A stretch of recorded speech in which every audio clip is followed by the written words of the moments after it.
shumicës në qeverisje që pretendonte mandatin e 4, por përkundrazi fragmentarizuan votën dhe përfaqësimin përmes mandateve në parlament të opozitarizmit, sepse formulat që ofruan partitë e reja dhe koalicionet e vogla nuk bën gjë tjetër veçse morën vota, por nuk kapitalizuan mandate.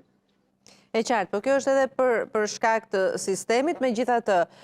zoti Berisha në deklaratën e djeshme ne presim se çfarë do të thotë në orën 20:30, ka një mbledhje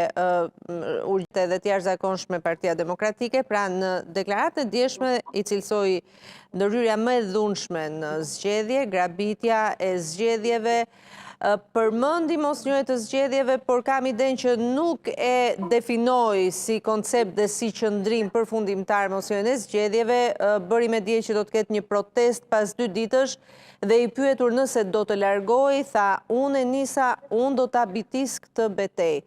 Tani, zoti Berisha përsëri në krye të Partisë Demokratike dhe të opozitës edhe në humbje, ndihmon apo është kosto mbi kosto për opozitën?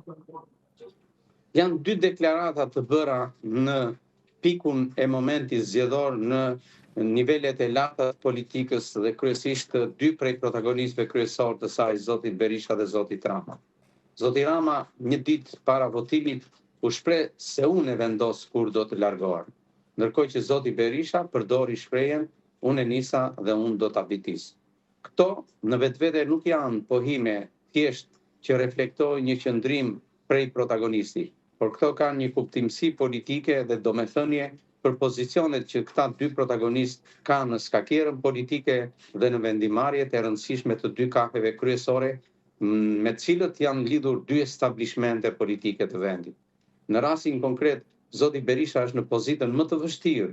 nga sa ishte në momentin kur mori ristazi Partinë Demokratike pas krizës 3 vjeçare, sepse ati jo vetëm që nuk i mjafton alibia që mund të gjej dhe e ka gjetur për denoncimin e një procesi